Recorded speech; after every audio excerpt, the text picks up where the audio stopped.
வணக்கம். இது அதிர்வின் இன்றைய பிரதான செய்திகள். முதலில் தலைப்புச் செய்திகள். உயிர்த்த ஞாயிறு தாக்குதல் தொடர்பான விசாரணைகளில் முக்கிய திருப்புமுனை. குற்றச்சாட்டுகளுக்கு நாமல் கடும் விசனம். அக்கரைப்பற்று பிரதேசத்தில் பரபரப்பை ஏற்படுத்திய விபத்து. திரைப்பட காட்சியை மிஞ்சும் வகையில் அரங்கேறிய சம்பவம்.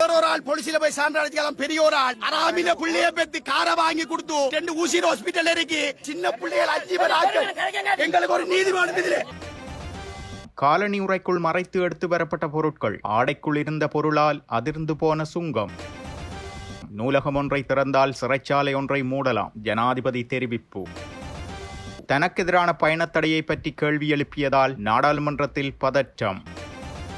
இத்தாலி பிரதமர் மெலோனிக்கு மோடி கொடுத்த மெலடி மிட்டாய். வைரலாகும் காணொளி. பேய்கள் பூதங்களுக்கு அரசாங்கம் தடை. பல்பொருள் அங்காடி ஒன்றிற்கு விதிக்கப்பட்டது 5 லட்சம் அபராதம். காரணம் என்ன? நாடாளுமன்ற உறுப்பினர் நாமல் ராஜபக்ச 2018-19 காலப்பகுதியில் சிறையில் இருந்த தமிழ் மக்கள் விடுதலை புலிகள் கட்சி தலைவர் சிவனேசதுரை சந்திரகாந்தன் எனப்படும் பிள்ளையானை சந்தித்தது எந்தவித ரகசிய நடவடிக்கையும் அல்ல என தெரிவித்துள்ளார். உயிர்த்த ஞாயிறு தாக்குதல் தொடர்பான விசாரணையின் முன்னேற்றம் நேற்றைய தினம் நீதிமன்றத்தில் சமர்ப்பிக்கப்பட்ட போது அவரது பெயரும் குறிப்பிட்டிருந்த நிலையில் அதற்கு பதிலளிக்கும் வகையில் இந்த விளக்கத்தை வெளியிட்டுள்ளார். குற்றப்புலனாய்வு திணைக்களம் சார்பில் மேலதிக சொலிசிட்டர் ஜெனரல் திலீப பீரிஸ் நீதிமன்றத்தில் முன்வைத்த அறிக்கையில் தாக்குதலின் பின்னர் மஹிந்த ராஜபக்ச, பெசில் ராஜபக்ச மற்றும் நாமல் ராஜபக்ச ஆகியோர் மட்டக்களப்பு சிறைச்சாலையில் பிள்ளையானை சந்தித்ததாக குறிப்பிட்டிருந்தது. இதற்கு பதிலளித்த நாமல் ராஜபக்ச 2018-19 காலப்பகுதியில் பிள்ளையான் சிறையில் இருந்தபோது அவரை சந்தித்தது உண்மையானதென்றும் அதற்கான சிறைச்சாலை பதிவுகளை எப்போதும் பெற முடியும் என்றும் தெரிவித்துள்ளார். அந்த காலகட்டத்தில் பிள்ளையான் 2015 ஜனாதிபதி தேர்தல் மற்றும் 18 உள்ளூராட்சி தேர்தல்களில் போட்டியிட்டு தமது கூட்டணியின் பங்காளியாக இருந்ததாகவும் அவர் குறிப்பிட்டுள்ளார். மேலும் குற்றப்புலனாய்வு திணைக்களம் உயிர்த்த ஞாயிறு தாக்குதல் விசாரணை தொடர்பாக பிரான்ஸ் வரை சென்றுள்ளதாக கூறப்படுவது அரசாங்கத்தின் முன்னுரிமைகள் குறித்து கேள்விகளை எழுப்புவதாகவும் அவர் தெரிவித்துள்ளார். தன்னை பற்றிய தகவல்களை உறுதிப்படுத்துவதற்காக மட்டும் அதிகாரிகள் இவ்வளவு தூரம் சென்றிருந்தால் அது பொதுப்பணம் வீணடிப்பு எனவும் அவர் விமர்சித்துள்ளார். தற்போது பிள்ளையான் உயிர்த்த ஞாயிறு தாக்குதல் தொடர்பில் கைது செய்யப்பட்டவர் அல்ல என்றும் அரசாங்கம் அரசியல் நோக்கில் ஊடக நாடகங்களை நடத்த முயல்கிறதாகவும் அவர் குற்றம் சாட்டியுள்ளார். அதேவேளை எந்தவொரு நியாயமான விசாரணைகளுக்கும் முகம் கொடுக்க தயார் என்றும் குற்றப்புலனாய்வு திணைக்களத்திற்கு முழுமையான ஒத்துழைப்பு வழங்க தயார் என்றும் நாமல் ராஜபக்ச தனது பதிவில் தெரிவித்துள்ளார். அரசாங்கம் அரசியல் இலக்குகளுக்கு பதிலாக நாட்டின் மக்களுக்கு பயனளிக்கும் நடவடிக்கைகளில் கவனம் செலுத்த வேண்டும் என்றும் அவர் குறிப்பிட்டுள்ளார்.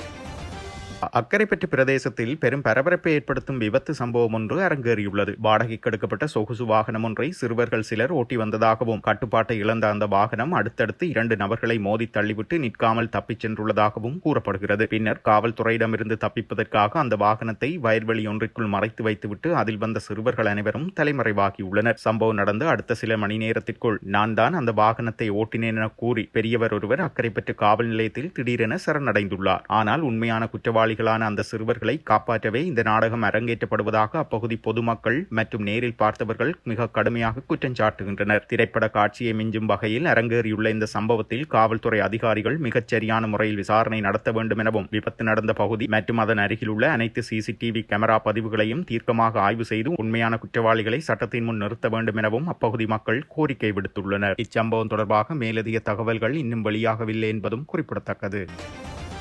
சைபர் குற்றச் செயல்களுக்காக பயன்படுத்தப்பட உள்ளதாக சந்தேகிக்கப்படும் பெருமளவிலான கைபேசிகள் மற்றும் மின்கலங்களை கடத்த முயன்றபோது கட்டுநாயக்க விமான நிலையத்தில் சுங்க அதிகாரிகள் 3 சீன நாட்டினரை கைது செய்துள்ளனர். இந்த நடவடிக்கையின் போது ரூபாய் 51,40,000 மதிப்புள்ள கைபேசிகளும் 140 மின்கலங்களும் பறிமுதல் செய்யப்பட்டதாக அதிகாரிகள் தெரிவித்துள்ளனர். பசுமை வழித்தடம் வழியாக பொருட்களை சட்டவிரோதமாக கொண்டு செல்ல முயன்றபோது 34 வயது பெண் மற்றும் 35 வயதுடைய 2 ஆண்கள் ஆகிய சந்தேக நபர்கள் சோதனையின் போது சிக்கியுள்ளனர். சுங்கத்துறை சோதனைகளில் மிட்டாய்கள் மற்றும் சாக்லேட்டுகளுக்கு மத்தியில் சந்தேகத்துக்கிடமான ஒரு பொதியில் மறைத்து வைக்கப்பட்டிருந்த பல கைபேசிகள் கண்டுபிடிக்கப்பட்டுள்ளன. மேலும் நடத்தப்பட்ட சோதனைகளில் ஆடைக்கடியில் அணியப்பட்டிருந்த பிரத்யேகமான தயாரிக்கப்பட்ட ஜாக்கெட்டில் மறைத்து வைக்கப்பட்டிருந்த கூடுதல் சாதனங்கள் கண்டெடுக்கப்பட்டுள்ளன. பெண்ணின் காலணிகளின் அடிப்பகுதியிலும் மற்றும் ஒரு ஆண் பயணியின் பயணப்பையிலும் மறைத்து வைக்கப்பட்டிருந்ததாக கூடுதல் கைபேசிகள் கண்டுபிடிக்கப்பட்டுள்ளன. மொத்தமாக 87 கைபேசிகளும் 140 மின்கலங்களும் மீட்கப்பட்டுள்ளன. சந்தேக நபர்கள் மேலதிக விசாரணைகளுக்காக காவல்துறையிடம் ஒப்படைக்கப்பட்டுள்ளனர்.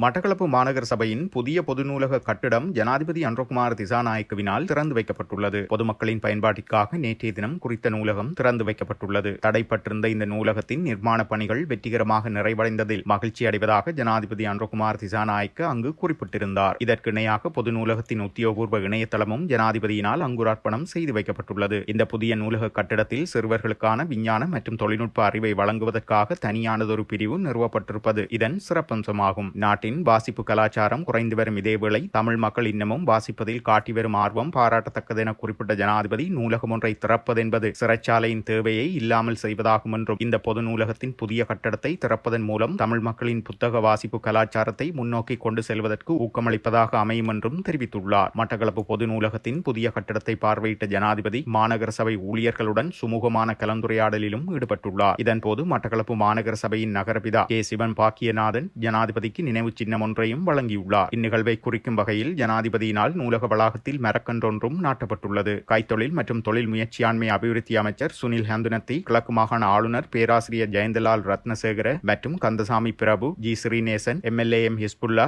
மற்றும் ஆளுங்கட்சி எதிர்க்கட்சி நாடாளுமன்ற உறுப்பினர்கள், மட்டக்களப்பு மாநகர சபையின் உறுப்பினர்கள் மற்றும் அரசு அதிகாரிகள் பலரும் இந்நிகழ்வில் கலந்து கொண்டிருந்தனர். இத்தாலி நாட்டுக்கு சென்றுள்ள இந்திய பிரதமர் நரேந்திர மோடி அந்நாட்டு பிரதமர் ஜோர்ஜியா மெலோனியை தலைநகர் ரோமில் சந்தித்த புகைப்படங்கள் தற்பொழுது சமூக ஊடகங்களில் வைரலாகி வருகின்றன. அங்கு மெலோனியுடன் காரில் பயணிப்பது, உலக அதிசயங்களில் ஒன்றான கொலோசியத்தை பார்வையிடுவது என ரோம் நகரில் சுற்றுப்பயணம் மேற்கொண்டுள்ளார். இந்த சந்திப்பு வேளையில் இந்தியா இத்தாலி நட்புறவை மேலும் வலுப்படுத்துவது தொடர்பாக இருவரும் பேச்சுவார்த்தை நடத்தியுள்ளனர். அத்துடன் மெலோனி தனது எக்ஸ் தள பக்கத்தில் மோடியுடன் காணொலி ஒன்றை பகிர்ந்துள்ளார். அந்த காணொலியில் மோடி மிட்டாய்கள் வழங்குவதும் அதற்கு மெலோனி, பிரதமர் மோடி எங்களுக்கு ஒரு அருமையான மிட்டாய் பரிசாக கொண்டு வந்துள்ளார் என கூறுவது போல் மெலோனி பதிவிட்டிருந்தார். நீதிமன்றம் தனக்கு விதித்த பயண தடையின் காரணமாக மே 5, 6 திகதிகளில் நடைபெறவிருந்த சீனா நிதியுதவி அளிக்கும் பாராளுமன்ற உறுப்பினர்களுக்கான பொருளாதார நிகழ்ச்சியில் தன்னால் பங்கேற்க இயலாது என்பது குறித்து பிரச்சினைகளை எதிர்க்கட்சி பாராளுமன்ற உறுப்பினர் சாமர சம்பத் தசநாயக்க எழுப்ப முயன்றபோது நேற்றைய தினம் பாராளுமன்றத்தில் ஒரு பதற்றமான சூழல் ஏற்பட்டுள்ளது. தனது கடவுச்சீட்டு நீதிமன்ற காவலில் இருந்ததாகவும் பாராளுமன்ற பொதுச் செயலாளரின் கடிதம் மற்றும் சீன அரசாங்கத்தின் அழைப்புடன் ஒரு தீர்மானத்தை முன்வைத்த போதிலும் லஞ்ச ஆணைக்குழுவின் தொடர்ச்சியான ஆட்சேபனைகள் தன்னை பயணிக்க விடாமல் தடுத்ததாகவும் தசநாயக்க தெரிவித்துள்ளார். சபையில் ஜகத் விக்ரமரத்ன தலையிட்டு நீதிமன்றத்தின் முன்னுள்ள விடயங்களை பாராளுமன்றத்தில் விவாதிக்க முடியாதென்று அவர் வலியுறுத்தினார். நீதிமன்றம் ஒரு உத்தரவை பிறப்பித்துள்ளது. நீதிமன்றத்தின் விடயங்களை நாம் பாராளுமன்றத்தில் விவாதிக்க முடியாதென்றும் அவர் கூறியுள்ளார். அவைத் தலைவர் பிமல் ரத்நாயக்கவும் இப்பிரச்சினை ஒரு சிறப்புரிமை விடயம் அல்ல என்றும் இது ஒரு நீதிமன்ற பிரச்சனையாகவே நீடிக்கிறது என்றும் கருத்து தெரிவித்துள்ளார். இருப்பினும் அது குறித்து பேசுவதற்கு நாங்கள் உங்களுக்கு வாய்ப்பளித்தோம். நீங்கள் இப்போது கூறுவது விதிமுறைகளுக்கு எதிரானது, மற்றவர்களின் அரசியல் நோக்கங்களுக்கு பலியாக வேண்டாம் என்று உங்களை கேட்டுக்கொள்கிறேன். நீங்கள் இந்த வழக்கில் குற்றஞ்சாட்டப்பட்டவர். உங்கள் வழக்கு தொடர்பாக ஒரு நீதிமன்ற உத்தரவு உள்ளது. அதை பாராளுமன்றத்தில் பேச முடியாதென்று அவர் மேலும் கூறியுள்ளார். அதனைத் தொடர்ந்து சபையில் பாராளுமன்ற உறுப்பினர் சாமர சம்பத் தசநாயக்க, சபாநாயகர் ஜகத் விக்ரமரத்ன, அமைச்சர் பிமல் ரத்நாயக்க மற்றும் பிற பாராளுமன்ற உறுப்பினர்களுக்கிடையே காராசாரமான வாக்குவாதமும் வெடித்திருந்தமை குறிப்பிடத்தக்கது.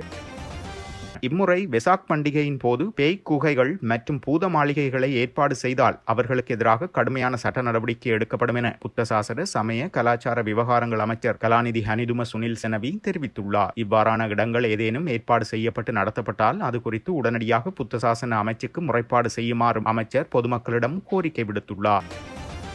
முல்லேரியாவில் உள்ள ஒரு பிரபலமான பல்பொருள் அங்காடி இறக்குமதி செய்யப்பட்ட கீரி பொன்னி அரிசியை கிலோ ஒன்றிற்கு 30 ரூபாய் வரை நுகர்வோரிடம் கூடுதலாக வசூலித்த குற்றச்சாட்டிற்காக மாளிகாகந்த நீதவான் நீதிமன்றம் அந்நிறுவனத்திற்கு 5 லட்சம் ரூபாய் அபராதம் விதித்துள்ளது. நுகர்வோர் விவகாரங்கள் ஆணைய அதிகாரிகள் நடத்திய சோதனையை தொடர்ந்து இந்த வழக்கு தொடரப்பட்டிருந்தது. மேலும் அதன் உரிமையாளர் நீதிமன்றத்தில் தனது குற்றத்தை ஒப்புக்கொண்டிருந்தமையும் குறிப்பிடத்தக்கது. இத்துடன் செய்திகள் நிறைவடைகின்றன. மறக்காமல் அதிர்வு சேனலை லைக் மற்றும் சப்ஸ்கிரைப் செய்து கொள்ளுங்கள்.